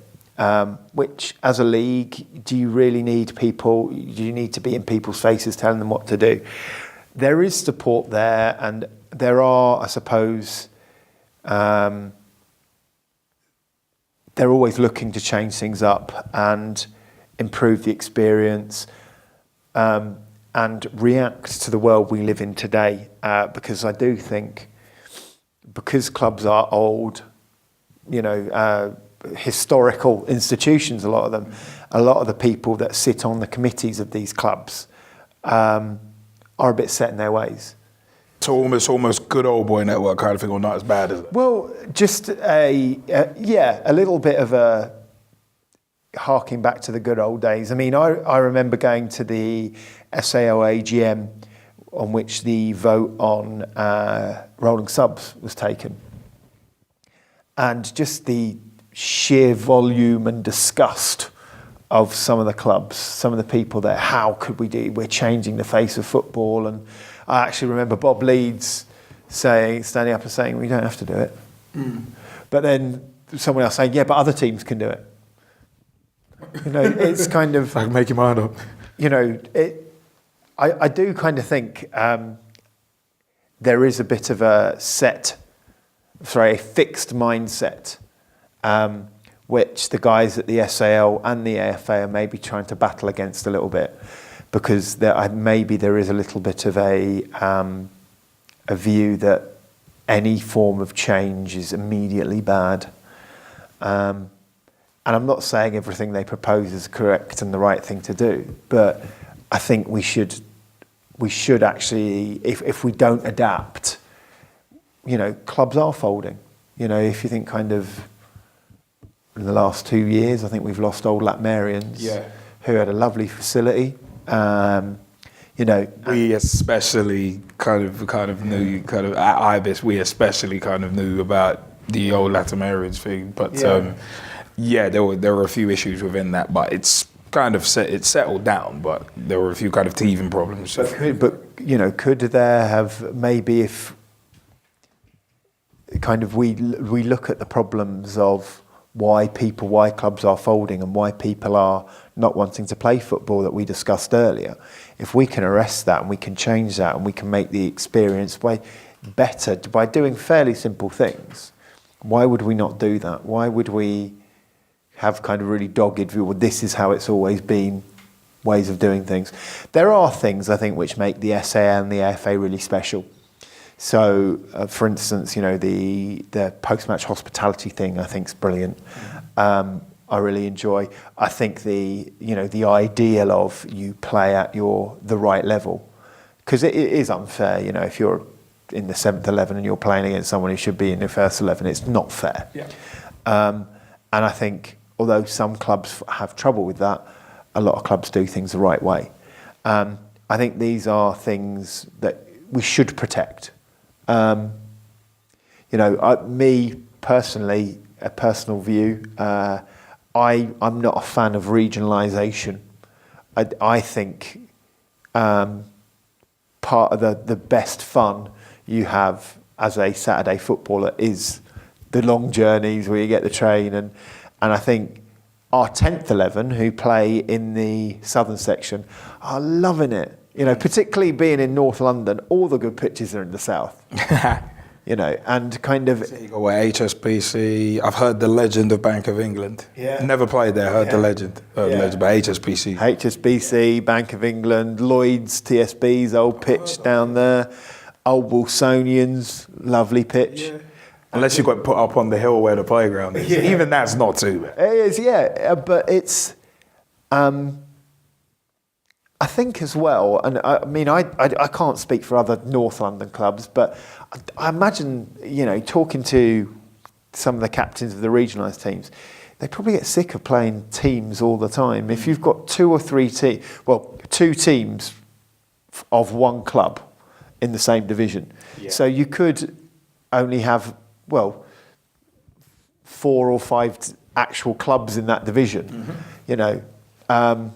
I know the reasons for it. Obviously, they did it because decline and local football, etc., etc. But I also kind of think if you could have, our 9th 11 play a 5th 11, which is a really odd, yeah. And I do like the symmetry of having it all London wide, because it's not that arduous a task. We do have public transport and it's generally quite good. I'd like to see that. What effect that would have, I don't know. I might be being a little bit blinkered here, but I do think the guys at the SAL actually listen and take things on board, and have to have that holistic view of what's good for the league as a whole, rather than, well, I like travelling to South London, so everyone should be doing that. Yeah. Because a lot of people don't. And that's probably why I'm not on the SAL committee. I think they do a great job. Yeah. Obviously, we met for the first time back in September of 2013 for the launch of the sponsorship between APFC and 14. How is that all going, and how did that actually come about? Okay. Well, how it came about. We had there's a guy who played for AP in the early 80s, and this was a team which had our first team manager John Morris was in this team. His name was Philippe Wick, and he was from Switzerland, and was on secondment from UBS to London from Geneva. I think one of the former presidents of the club, Jack Drake, worked for UBS and said, Alexandra Park, if you play a bit of football, So he kind of came along, I think played in the 6th 11, just kind of turned up and like, we'll take this kid. Like banged in about 6 goals in a game. The first 11 captain heard about him, was like, right, I want that one. I want him. A guy called Ray Gerlach was the first 11 captain. Pulled him up. Phil played for 2 seasons and kind of is widely regarded as like probably one of the best players to ever play for AP. I mean, I've seen him play kind of in his 50s now. God, he's good. He's good.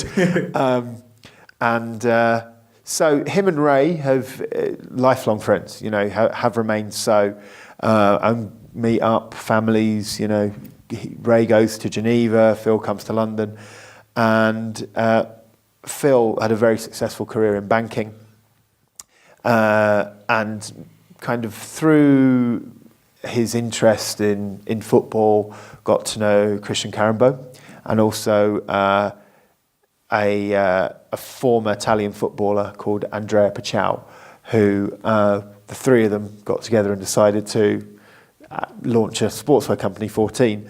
And quite out of the blue, I think we had an old members' day at the club, and Ray turned up. Ray, kind of freshly retired, had worked on the Olympic bid for Newham Council, had parked that done, now wanted to kind of get back involved in football. So kind of the offer was, would you like some kits? We could do some kits. We were like, yeah, that's great. Yeah, fantastic. And then kind of on my phone, my iPhone, I get a photo of Christian Carambeau posing in an orange shirt, which was thinking, okay, right, yeah, fair enough. And then from that, kind of Ray and I had met, and kind of formed a relationship. Ray kind of being the voice of 14 in London, and it grew from having a kit. Well, why don't we do something for it to kind of mark it? Okay, so we do that, and then it grew into a launch, which obviously, Christian Carambeau will come, and we'll get Robert Perez as well. So that was weird. And yeah, so it was a fantastic day. We had 2 games down there. Oh, your good selves came along to document it.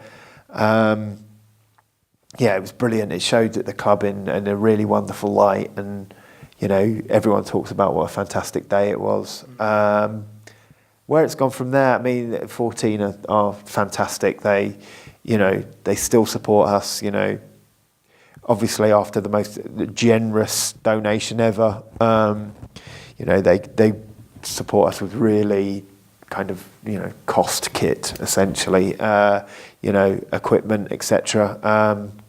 They gave us a set of away shirts, and it's still ongoing, the relationship. It's fantastic, and I'm kind of really pleased. Obviously now they've gone on to sponsor the SAL. We're going to ask you about that in a minute. Yeah. But it's a really good relationship. I mean, one of the other things as well, which came obviously after the launch, was we did a tour of Geneva in May, which was a tour where we can go there, and Philippe Wick and Phil was our host. It was just the most amazing time. I think we got there. We went to play foot golf in the Genevan mountains, which was amazing. We went to the Olympic Museum. We had a tour of the UEFA headquarters there, which we were told a very interesting story about Luis Figo breaking the Champions League trophy. Luis Figo and Boris Johnson between them. When it was being held in London. Oh, Boris Johnson, I dropped it, and they had to put lots of ribbons on it, etc. Then we played a couple of games, including a game against the Servette, kind of ex-players team in the Stade de Genève, 30,000-seater stadium, and then being hosted at one of the players' bars. In the evening, it was one of the most surreal weekends I think I've ever spent, but amazing. And that's a level of support and involvement, and kind of genuinely, I think the guys at 14 and Phil and Christian, it's a commercial venture for them, and it is something, but they're so passionate about it, and they've gone into this purely through love of the club, and Phil gets so much out of our enjoyment and what he can give. So the guy's amazing for me, and I'm hoping the 14 link continues for a long time, because we get so much out of it, and they've allowed us to take the club to the next level, in my view. The next question we were actually going to ask, we're going to jump forward one. How did the sponsorship of 14 and the SAL, Southern Amateur League, happen, and what role did you play in that? Who's to say I played a role? Well, we've heard. Right.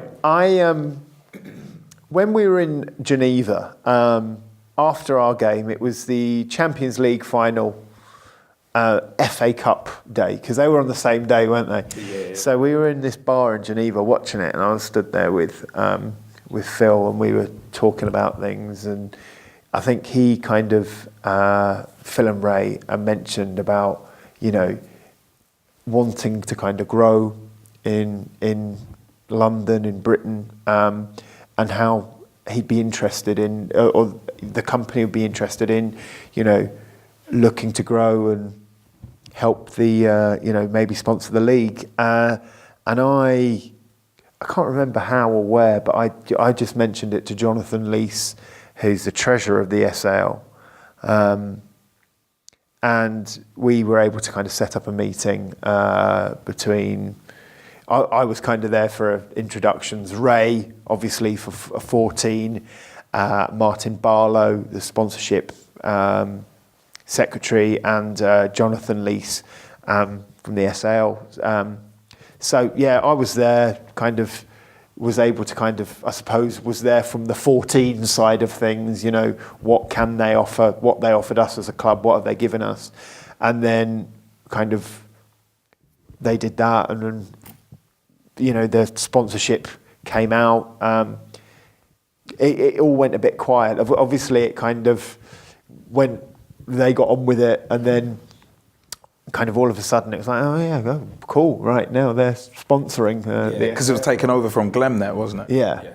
And And kind of one of the things, I think, obviously Glemnet were a great sponsor for the SAL, but one of the points that I think Jonathan or Martin made was that there wasn't necessarily a immediate tie-in between an internet solutions company and a football league and, you know, a sportswear company and a football league. Hand in hand, yeah. So, you know, I didn't really play a role in it apart from introductions, really, but massively delighted that it's happening, really. Yeah. We got another question from the G-Man, our co-host. If you were to choose between Robert Pires and Christian Carambo to play on one of your sides, who would it be and why? Oh, God, right, okay. I can't have both. No, right, okay. Do you know, I did actually try and get Carambo to play on that game. But I didn't even ask him, but I did email the league and they're like, no, you can't, you know. Yeah.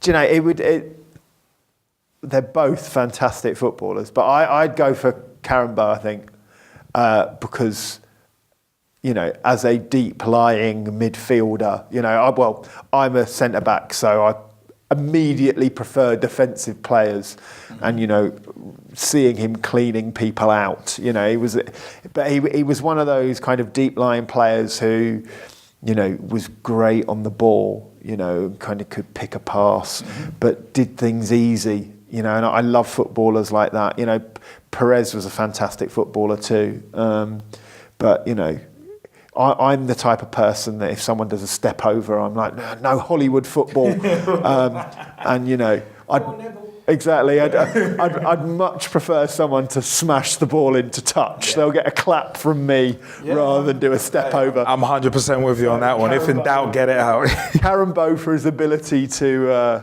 his defensive robustness, I'd put him in my team. I like that. As long as he paid his subs on time. That'd be that, yeah.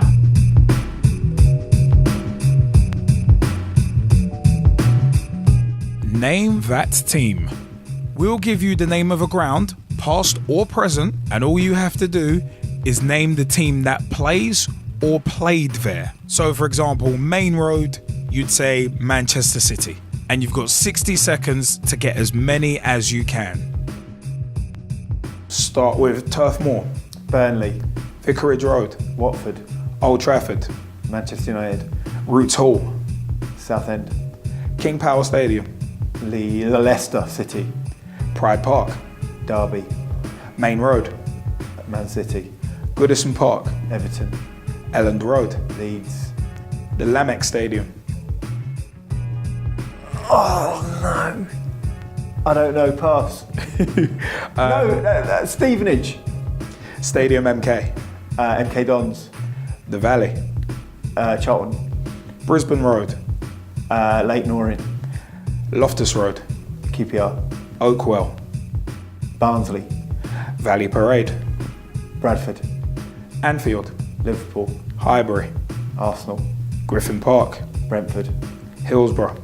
Sheffield Wednesday. Riverside Stadium. Middlesbrough. DW Stadium. Wigan. We'll give you that one. We'll give you the DW one. That was a pretty good effort. So that's 1, 2, 3, 4, 5, 6, 7, 8, 9, 10, 11, 12, 13, 14, 15, 18, 19, 20, 22. 22 in 60 seconds. I should have just passed on the Stevenage. That's a good effort. that is actually a good effort, though.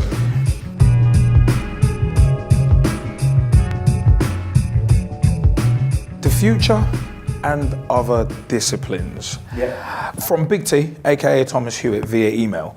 Do you consider that today's current chairman put too much pressure on managers to succeed in football? Yeah. I read a book called Why England Lose, which You probably could write a whole book about that. it was inspired by kind of, there's, I don't know if you have ever read it or, you know, people who are watching this, there's something called Freakonomics. They made a film of it, which is kind of Harvard professors who use economic theory and kind of economic rationing, if you like, and reasoning to explain social phenomena. So, for instance, they said they used something that they drew correlations between things, and they said that they drew the correlation between the crime rate in America falling in the 1990s and the legalization of abortion. That's quite a jump. Correlation, because they said, okay, if you don't want to have a child, you can have an abortion, and then when you do have a child, it will be loved, it will be wanted in the future, and it won't turn to crime. So so it's using that type of theory for football, and they said the two biggest indicators, taking all these aspects into account, is of success are having a long-serving manager and paying big wages. So it doesn't really hugely matter, what kind of, if you're a small club and you pay small wages, you will not be success in football. But if you have a long-serving manager, you increase your chances of doing so. They are the two biggest factors. So, I mean, it's a good question. As a Fulham fan, if you kind of think about it, last season we had 3 managers, and that's the importance of getting things right, getting the right people. And, Fulham, we have had a massive turnover of managers. But look at kind of the most successful club in the country, Alex Ferguson at Manchester United. He wasn't a success straight away. I think if he'd have probably had his first couple of years now, he would have been sacked. Yeah. So maybe, a bit of patience works. I know, I mean, you could probably, as a Liverpool fan, about Brendan Rodgers, kind of massively, Liverpool fans I know were massively underwhelmed with him to begin with. Had an amazing season last season. Overachieved. And things weren't great at the beginning of this season. I know a lot of people calling for heads and so on, but things seem to have steadied a little bit now. And, there is, I do think possibly chairmen are too trigger happy, but they are responding to fans who really, I suppose, in an age of social media and message boards, it's very hard to, not hard, it's very easy to vent and go on and people want success straight away, and it doesn't really happen. I think you need to find the right guy and stick with him. Shahid Khan making decisions as a businessman and chairman making decisions as businessmen. Obviously, at amateur league level, it's completely different because it's just different animals. But do you think it's good for the future of football that you've got chairmen making decisions about football from a business standpoint rather than being fans of the game and for the good of the game? I think we have to be realistic that football is a business now. So extremely badly run, but yeah. It is. So well-run clubs are well-run businesses. And yes, we would all love a kind of sugar daddy chairman to come in, and Fulham had it. But what good they do, if you kind of think about it holistically along, what good has Sheikh Mansour, Roman Abramovich done? They've done more harm to the game in general than good. Because whenever a new sugar daddy chairman comes in, they blow the transfer market wide open, they push up prices, they push up wages, all right? And this will keep happening. And yes, it's great for the club that happens for a while, but, it's not good for football in general. So in the words of Jim Cornette, would you agree with the statement, it's good for their business rather than the business? Yeah, I mean, kind of the QPR, QPR are, obviously the West London rivals, but they're a running joke.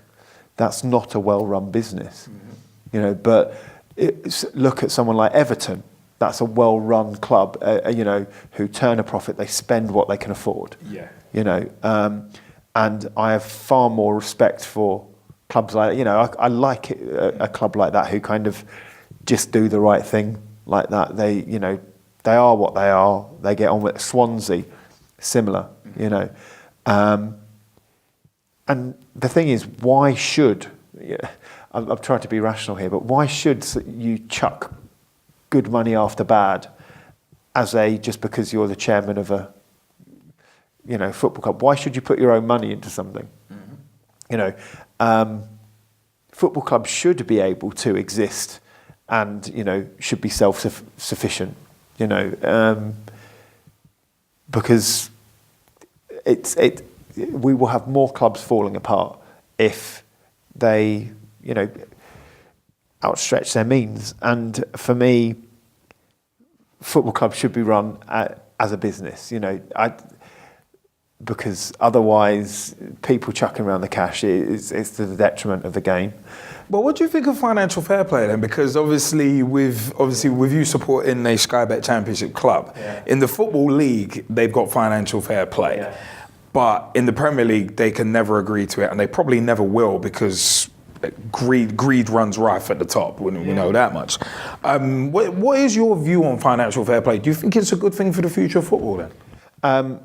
I think so, but unfortunately, if you look at kind of the UEFA aspect of it, the clubs who are the ones who are most likely to break it are the ones who will happily pay the fine because they can afford to. But look at Manchester City. Yeah. I mean, we actually discussed it on a recent show where they got levied a punishment, and then that punishment got stripped back. It's like if you're gonna castigate uniformly and in a draconian fashion, because otherwise it just sends out the wrong messages that it's one thing for this group, one thing for another group.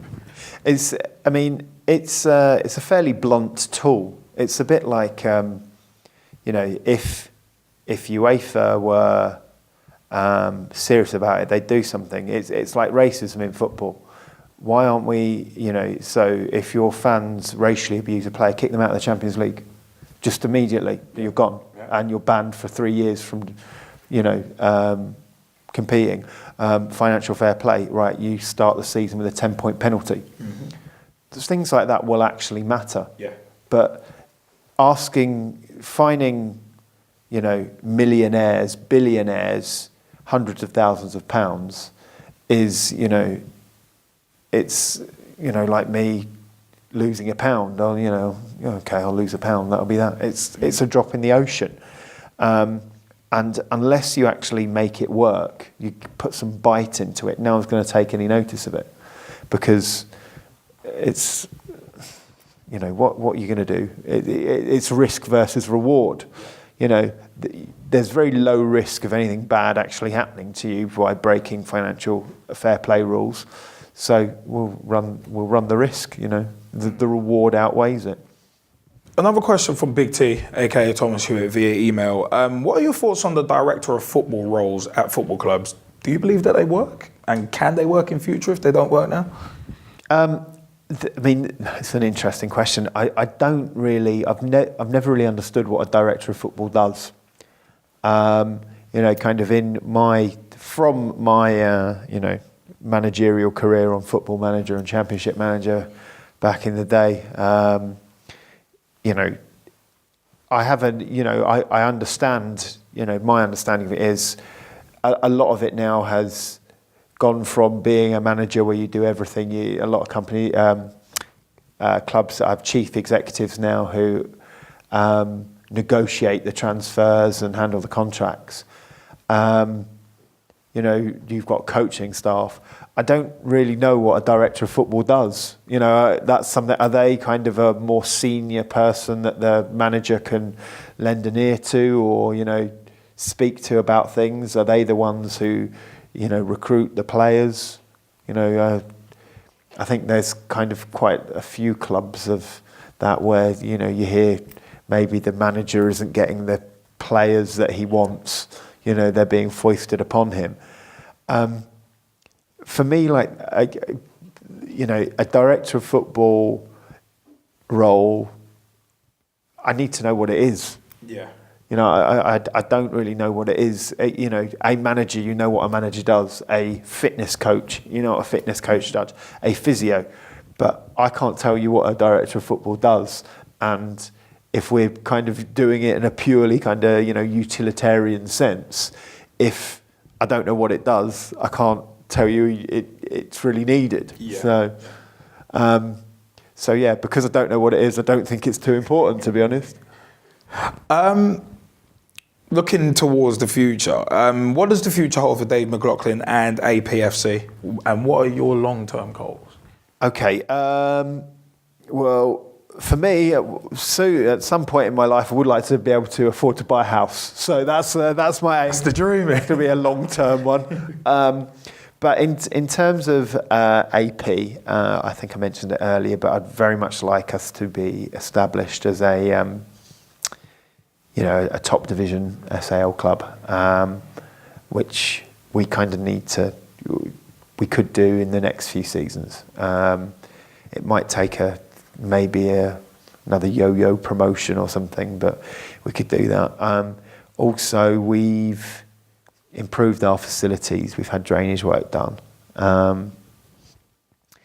But we need to kind of let that settle and keep on working to maintain a good level there. Also, I would kind of like to possibly add another team. I think we've got enough players to add another team, but we'd need to expand our facility. So kind of. Would that be another male team? Would that be another youth team, a women's team potentially, or? Well, ideally, I would be hoping next season or the season after, certainly we could add another women's team. The youth section is pretty much at capacity. Mm-hmm. I think we've got several teams for each age group. But the men's section, we could easily add an 11th 11. But it would be a case of us maybe expanding to other areas of Alexandra Park, the actual ground, because the 3 pitches that we have in our actual ground that we have obviously really doesn't sustain that type of level. We need we need like a Riverside Lands type big massive area, So yeah, that would be it for me, kind of establishing ourselves as a top amateur club and expanding and improving the facility. The 3 key aims, yeah. I like that. That very much ties into the next question. You got those 3 key aims. Outside of APFC, you've alluded to it. You're a director of student development at a secondary school and a PE teacher. How long have you done that for, and what do those 2 roles entail? Okay, so I've been a teacher since 12 years. I've been teaching. So I teach PE, and I've taught a range of other things. I taught a bit of sociology, a bit of government and politics. So I'm teaching PE and sociology at the moment. Director of student development role I've been doing 4 years now. It's a bit like the nearest thing I compare it to is like the old school head of year thing. Yeah. So my job is, if you like, the pastoral care for my year group, which is 250 kids. So kind of it is, I think it does go hand in hand with kind of being a football club chairman, because both of them, I think a lot of the time you're herding cats. It's kind of chivying people to do things they don't necessarily want to do. And you need to kind of have powers of persuasion and motivational skills to be able to do it. And you also kind of need to be able to pull people up short on things. So, kind of a day at school will be, teaching me lessons or whatever, but then I'll be getting emails about so-and-so, didn't go to this lesson and they swore at me and this and that. So then I have to pull them out and talk to them. Well, why are you doing that? And then you'll find out something's happened at home or this and that. And it's kind of being good cop, bad cop. So would you say that your roles within the school help with running APFC and vice versa? Definitely. Yes, I think I've kind of learned so much from my job in being able to kind of, delegate, but also you know, when you need to kind of not hammer people, but kind of show them your displeasure or kind of get them to do things, and you know that they definitely do. But I think I've kind of also maybe learnt a bit more patience with the kids at school from being at AP. Mm-hmm. You know, I do think that, and they, you know, they do overlap. I mean, I've had a few lads playing, you know, for AP. Yeah. You know, from some of my sixth formers in the past of, you know, and also kind of we use our school pitches. You know, while we had the drainage work, we've been using our school pitches there. So there is a bit of an overlap. But yeah, I think the two of them go quite nicely, to be honest. I think I am a far more patient person from my job than I think me doing another profession would be, I think. Yeah. We've got to ask actually, have you ever had the youngsters you teach come and support you during your matches with APFC? Coming to support. Coming to shout abuse at me, maybe. Oh, Mr. McLoughlin. Okay, yeah, there have been times when you know, the kids will be down there and we've played at the school and they'll pop along, all right, sir, you know. But, you know, we occasionally play staff versus sixth form games. Okay. Is that usually used by the sixth formers as a chance to rough up a teacher they might not like? Because I'll admit, if we were to have ever done, in secondary school, kids v teachers, I'd have taken that opportunity. I just want to point this out. If any of them happen to be watching, alright, be very, very careful with what you say. Well, no. If I'm Hurlingham in Chelsea was a rough school, so honestly, I think that generally when we do them, they've played in quite a good spirits, you know. Plus, well, in the past, we've had a really good staff team, and they just struggled to get the ball off us, you know. It's kind of, you know, like when they had that thing on Sky, the celebrities versus the ex-pros. We were like the ex-pros that couldn't get the ball off us, running rings. And also kind of, you know, there's a couple of the, you know, the staff are like quite big units and stuff, so they'll try it and they'll bounce off, you know, because, you know, they live off, you know, fried chicken and Red Bull, which doesn't build big muscles. So, as I'm saying to them, you know. But then we also play games against like other teachers, other schools, and, you know, they come along and watch that, and, you know, they're quite good. You put it away, you know. The kids are like football mad at my school. They're football mad, and you know, they're really more pitch talk listeners, hopefully.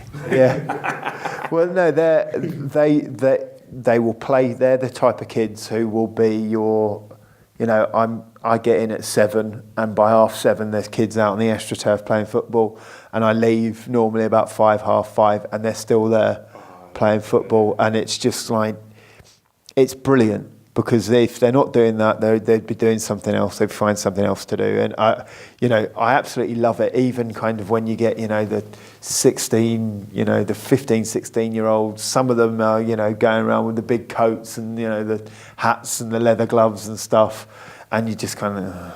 But then for every one of them, you've got 10 other lads that just don't care. You know, they're playing football. They, you know, got their boots on and, you know, with their trousers and stuff.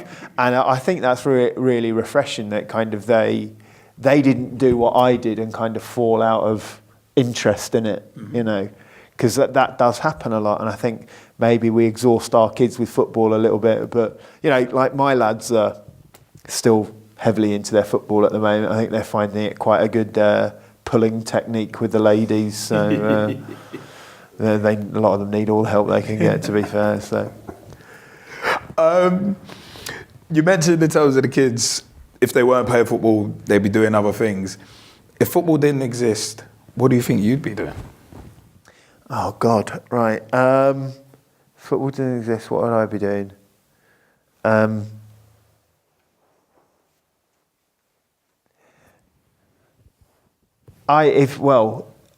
Baking. My wife loves baking. She's like, and so great, kind of Great British Bake Off, right? That it's my secret vice. And she used to watch it. I'd be like, oh, this is terrible. But I used to watch it on catch up when she was out of the house. Right? And it's only in the last year or two that I've actually like come out, if you like, as you know, I've got a problem with Great British Bake, and we can watch it together. It's a thing we've got. So I'm no good at it. You know, she's really good. She can whip things up. But that's something I think if I had spare Saturday, I would try to do some baking. You don't look like Gregor Wallace. Yeah, well, yeah. I'd need to do more exercise though, because unfortunately, when Nick does bake, she makes enough for the Chinese army, so I have to eat it all. Yeah, gotta feed the 5,000. What legacy would you like to leave on football and the world?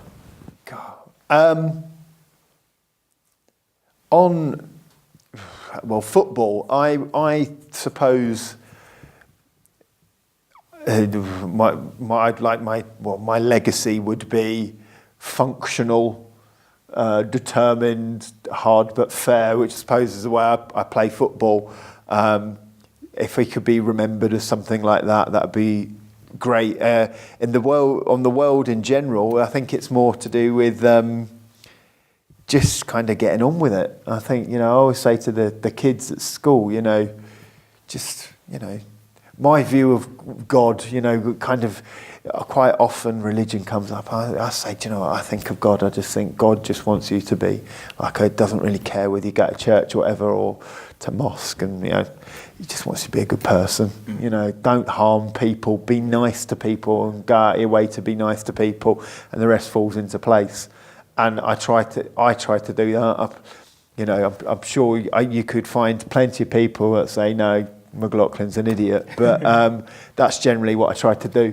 Be a good bloke, and if you can be remembered as that, or if people can kind of remember you and smile.